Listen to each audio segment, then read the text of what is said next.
तुर्किया ने वजारत सेहत के नए कवायद और जवाबित के तहत तिब्बी जवाज के बगैर प्राइवेट अस्पतालों में ऑपरेशन के जरिए पैदाइश पर पाबंदी आयद कर दी। डॉन अखबार में शाया खबर रसां इदारे AFP की रिपोर्ट के मुताबिक तुर्किया हुकूमत की जानिब से ये इकदाम मुल्क में बच्चों की पैदाइश के तरीके पर शदीद बहस के बाद सामने आया है। इस पर हिज़्ब इख्तिलाफ के सियासतदानों और इंसानी हुकूक के ग्रुपों ने शदीद रद्द अमल जाहिर किया है। तुर्किया के सदर रजब तैयब एर्दोगान कुदरती तौलीदी अमल के जरिए पैदाइश की शरह में इजाफे के लिए सख्त कोशिशें कर रहे हैं।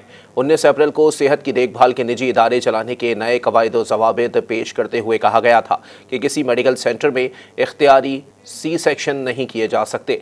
2021 के आखिरी दस्तियाब एदाद-ओ-शुमार के मुताबिक OECD के 38 ममालिक में तुर्किया में बजरिया C-सेक्शन पैदाइश की शरह सबसे ज़्यादा है। वर्ल्ड पॉपुलेशन रिव्यू के एदाद-ओ-शुमार से पता चलता है कि मुल्क में साल हर 1000 में से 584 जिंदा बच्चों की पैदाइश C-सेक्शन के जरिए अमल में आती है।